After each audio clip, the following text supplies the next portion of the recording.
mumeze mute bantu banjye bari hirya no hino mwebwe mudahwema kudukurikira gatanu kuri Seeds of Love TV mu biganiro tugenda dushiraho umunsi ku munsi. Reka mbahe ikaze no muri iki kiganiro aho ngiye kubabwira inkuru y'umubyeyi wishwe azira ukwemera kwe kandi akicwa nabi nta muryango wiwe n'umwe usigaye mu bamukomokaho. Ndavuga mu nda.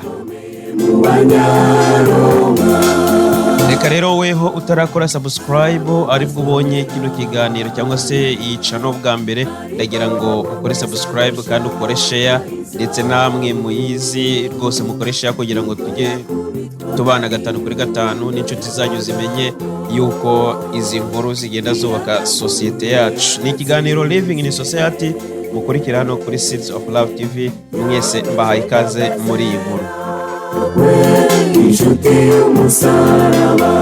Nkimara rero kumva iyi ndirimbo ya korali Ubugingo Bushya, niyemeje ndavuga ati se gute iyi ndirimbo ntayizana noneho nkababwira inkuru y'umubyeyi aba baririmbyi baririmbye ko numva ari inkuru ishimishije nubwo ibabaje, ariko yakomeje gukomeza ku mwanzuro yari yarafashe wo kwemera kwe, yanga yuko bamuhindura cyangwa se yanga ko bahindura intekerezo ze ku byo yari yaramenye mu kwizera kwe.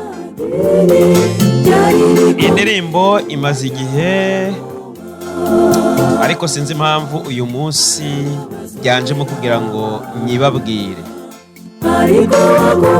Uyu mubyeyi nawe yarenganijwe nk'uko izindi ntumwa zose zarenganijwe, nk'uko tubisoma mu gitabo cya Bibiliya. Urupfu yapfuye rwatangaje benshi, nubwo adakunze kugarukwaho mu bitabo by'iyobokamana byinshi,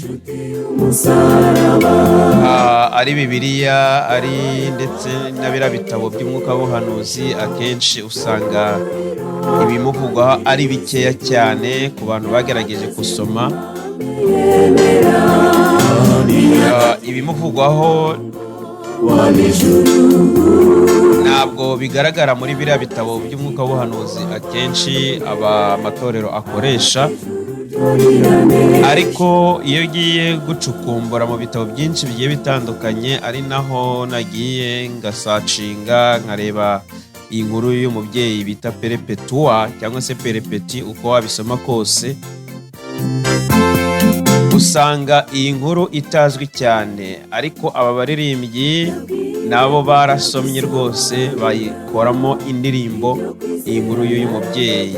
Niyo mpamvu muri kumva nanjye nayizanye kugira ngo idufashe gusobanukirwa n'iyi nkuru y'uyu mubyeyi, kugira ngo tubane tuzi uyu mubyeyi uburyo yaje gupfa yishwe n'ingoma y'Abaroma, cyangwa se bamurenganije bitewe no kwizera ko cyangwa se ukwemera ko.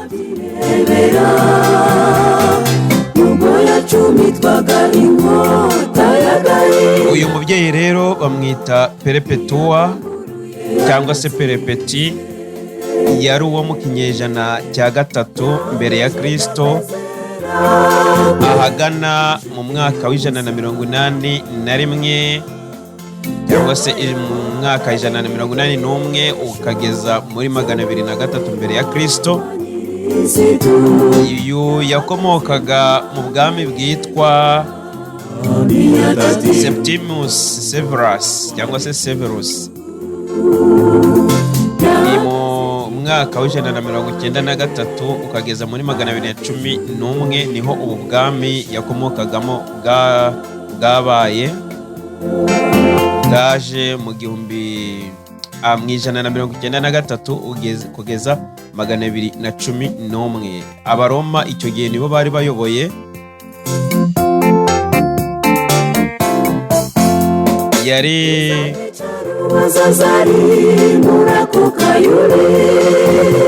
yavutse rero mu muryango ukize uyu mubyeyi, kuko umuryango we wari ukize cyangwa se famiye ye aho akomoka cyangwa se ahavuka bari batunze cyane, kandi avukira mu mujyi wa Carthage mu majyaruguru ya Afurika. Hari mu majyaruguru ya Afurika icyo gihe. Umujyi yavukagamo ni Carthage nk'uko umaze kubivuga, aho uyu munsi twakwita nka Tunisia. Igihugu cya Tunisia hari ahantu niho yakomokaga. Uyu mubyeyi yari yarize amashuri, ariko nyuma aza gushakana n'umuhungu, umusore rwose wari ukiri muto, ariko uwo nawe yaje gupfa.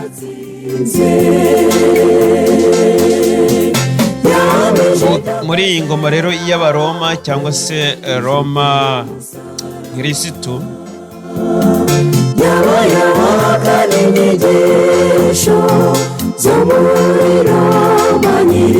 yaje ahakana inyigisho nyinshi za Roma Kirisitu zaje zigisha cyangwa se zigishijwe muri icyo gihe, zihakana yuko imyizerere yabo yateshwa agaciro, ahubwo Roma Kirisitu ikazana imyizerere yabo.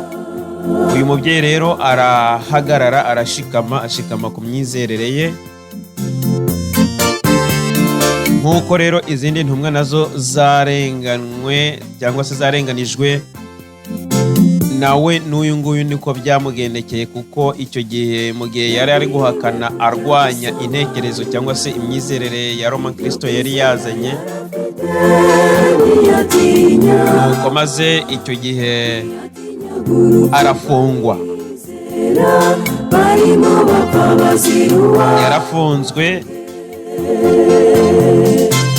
ababyeyi cyangwa se umuryango we wamutereye utwatsi ati genda,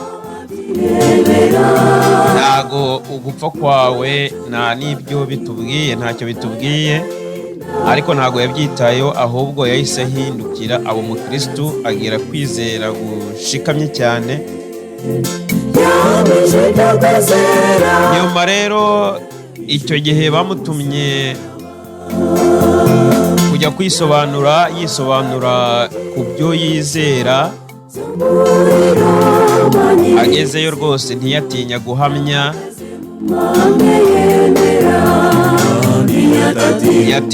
ntiyatinye guhamya nubwo byari bikomeye cyane kandi biteye ubwoba.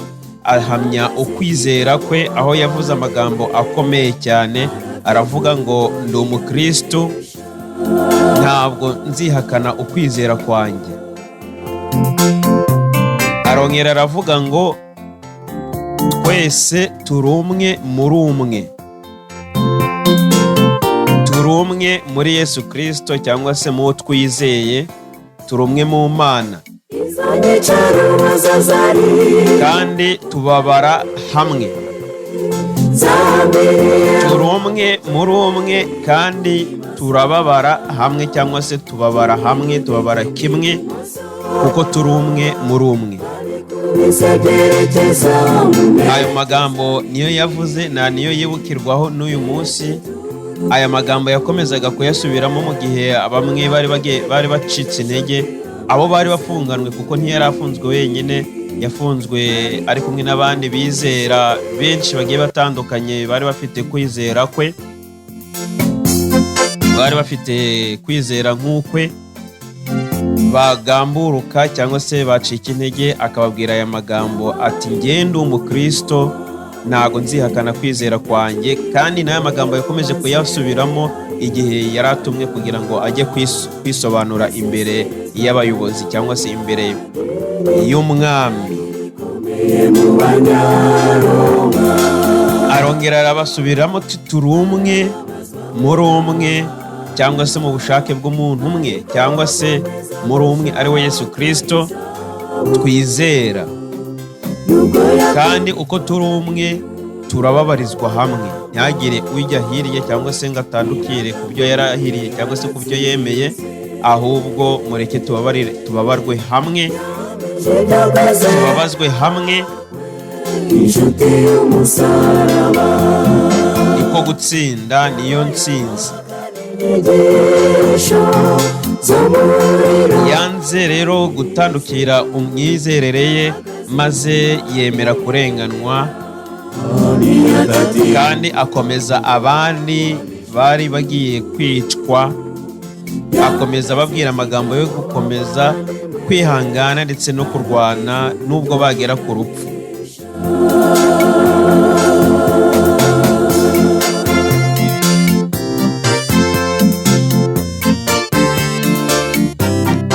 Ise rero yakomezaga kujya amuhatiriza ngo areke kwizera kwe. Muribuka igitekerezo cya Yobu, umugore w'uburyo yamutesheje umutwe amubwira ati ngo niyihakane Imana. N'uyu mubyeyi niko byagenze, kuko ise nawe yakomezaga kumuhatiriza ati mbese yakwemera ariko ntapfe. Umubyeyi ati reka singurisha ukwizera kwanjye ngo ni ukubera urupfu. Niba ashake banyice, uwo nizeye ndamwizeye. Uyu munsi nintagira ubuzima, ariko n'igihe nikigera ubuzima nzabusubizwa.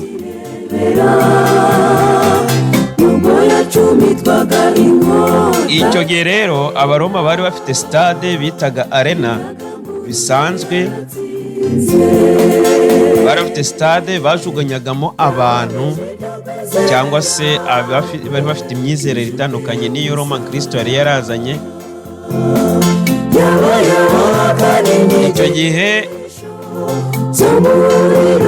babajugunyagamo kuko hari harimo inyamaswa z'inkazi, bamara kubajugunyamo zikabashwanyaguza zikabarya. Abandi bakajya kwirebera uburyo zibashwanyaguza. Ikindi bari bafite ibimasa bikomeye cyane, bya bimasa bibyibushye cyane. Akenshi muri ibi bihugu bigiye bitandukanye bakoresha nk'imikino, umuntu akajyamo hagati muri stade akajya akina nabyo, abikwepa asa nkaho abihunga, abantu bakishima, kandi birimo amafaranga menshi cyane muri iki gihe cya none. Ariko uyu mubyeyi uburyo bamwishe byari bikomeye cyane, kuko umunsi bari muri gereza bazanaga bagafata bamwe, barangiza bakajya kumuzana, bazana bamwe, hanyuma bakagira uko babitaho cyane. Kubitaho mvuga ni ukubica, bakabica muri stade, bagashyira ubuzima bwabo ku iherezo.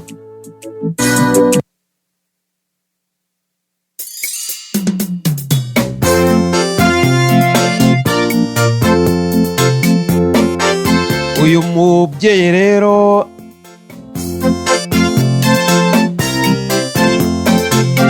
nawe igihe cyarageze ubwo abandi bicwaga, nawe bamujyana muri stade.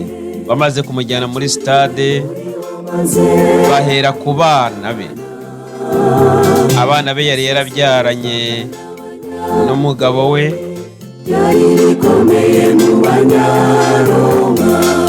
barabafata barabica, babicira mu maso ye abareba.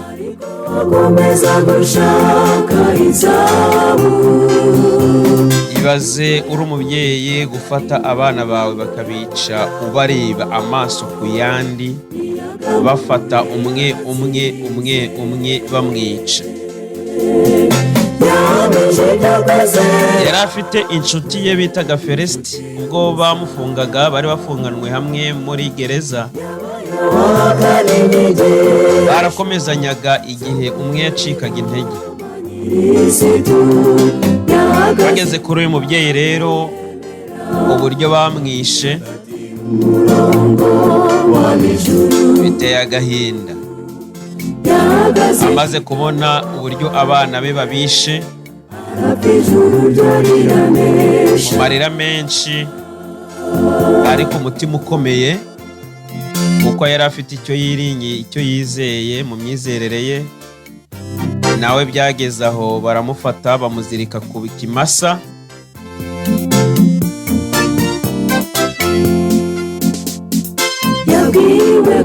maze bamuziritse ku kimasa, igice kimwe ku kimasa kimwe, ikindi ku kindi.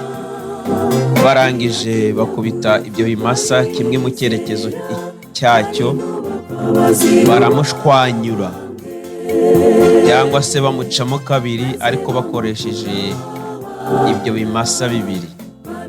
Ntago bamuretse byibuze inka kine nazo nk'uko abandi babigenzaga, cyangwa se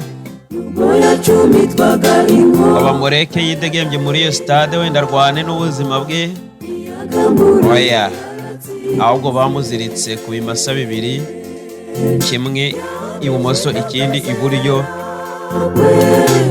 maze bamucamo kabiri. Apfa yizeye yuko nubwo bamwishe ariko afite ibyo yizeye. Ahagarara mu mahame yari yemeye, maze ntiyatatira umurongo w'ab'ijuru. Ubuzima bwe burangirira aho ngaho. Uyu munsi rero uyu mubyeyi aribukwa cyane, agereranwa n'ikimenyetso cy'imbaraga cyangwa se cyo kugira imbaraga ndetse no gukomera mu kwizera.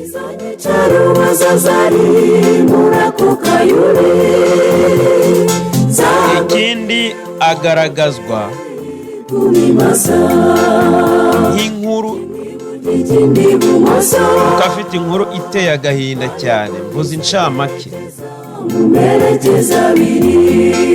inkuru ituma abizera uyu munsi bagira imbaraga zikomeye cyane bitewe no kwizera k'uyu mubyeyi. Ikindi, ku itorero ry'abakatolike bizihiza uyu munsi, bashizeho umunsi wo kwibuka uyu mubyeyi Perpetu, aho bakunze kwizihiza ku itariki ya 7 z'ukwezi kwa gatatu, umunsi wo kwiyiriza ubusa. Bamwizihiza nk'umutagatifu kuri tariki 7 z'ukwa gatatu.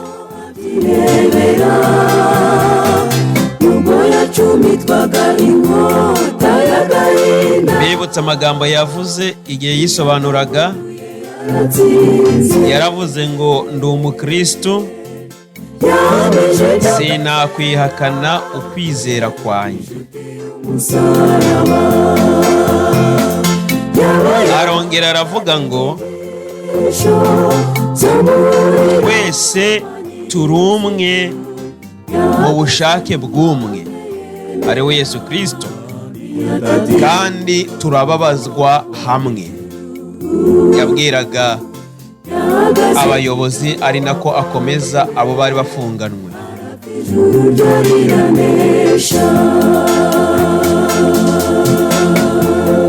Ngaho yo nguko rero, iyo ni inkuru y'umubyeyi Perpetu waje gupfa azira akarengane kakorwaga na Roman Kristo mu kinyejana cya gatatu, kuva mu mwaka w'181 kugeza muri 203.